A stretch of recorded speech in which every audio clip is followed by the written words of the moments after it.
It has been reported this week that British rowing will no longer allow trans women to take part in the women's category. Until now, transgender athletes have been able to compete for Great Britain in elite British female rowing races if they can prove their testosterone serum levels were below 5 nanomoles per litre.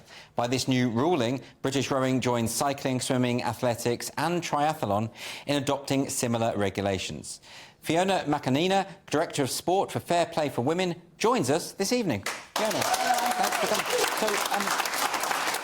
So, it looks like there's a long list of sporting bodies that are now coming around to this point of view, that having trans-identified male people in women's sports is obviously unfair. How did it take so long?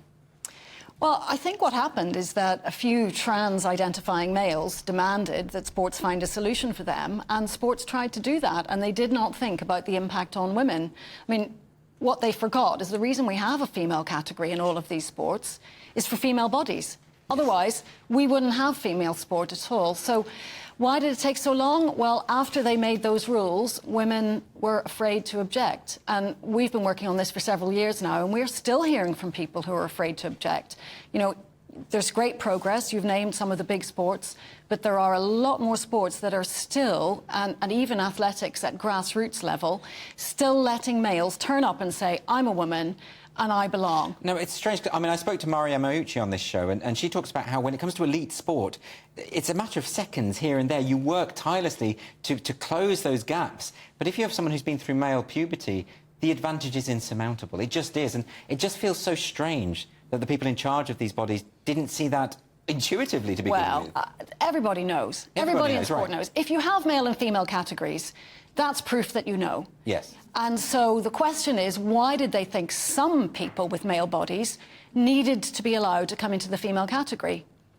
That's very hard to answer. Well, some activists have said, but, you know, some women are much bigger and stronger than other women. Some men are much bigger and stronger than other men. So, therefore, these designations of male and female are arbitrary.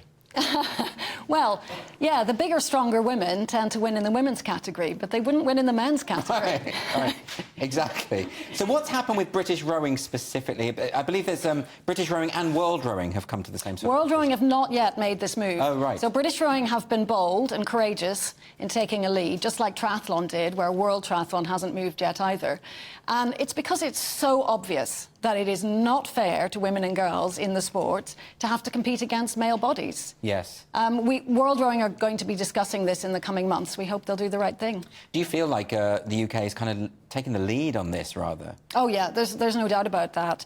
And even at the world level, people who have been involved in taking a lead are British, like Lord Coe, Seb Coe, who's taken the lead in world athletics. Yes. So, yeah, I think it's partly, honestly, Andrew, because we are more able to speak up about this. And it's partly a language thing, too. You know, the free speech is a really big part of it, because a lot of people don't realise when you say trans women, that actually those are male people.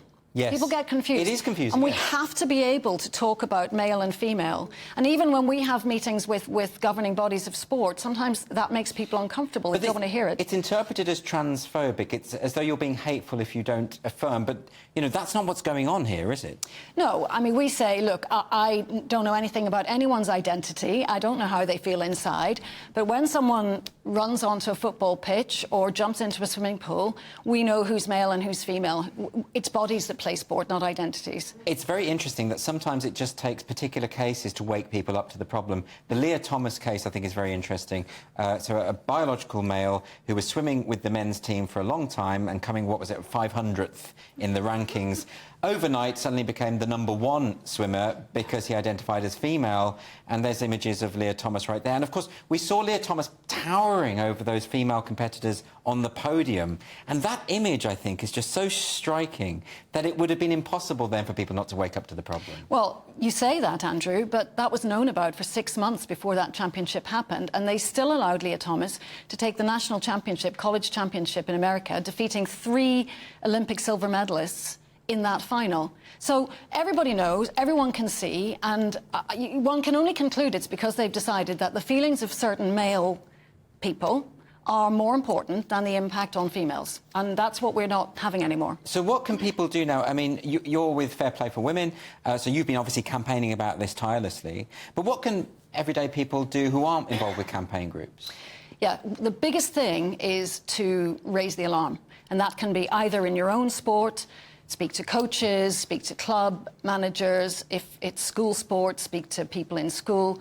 It takes a bit of courage to do that, but if everybody does it, it'll be all right. Because they're going to be accused of being bigots, of being hateful. They're going to have all these slurs thrown in their direction, and it is very intimidating. Well, that may happen, you're absolutely right, but on the other hand, the vast majority of people believe that female sport should be for female people. Yes. And so if you speak up, generally, you'll get a sympathetic hearing from people in the sport. Then we have to talk to the governing bodies, and that's what we do. So we also want people to contact us and tell us the examples that they've experienced where a girl or a woman is put off her own sport or doesn't feel comfortable in her own changing rooms or is losing prizes because there are males in her category. And we want to know about those. Fiona McAnena, thanks so much for joining me today. Really appreciate it.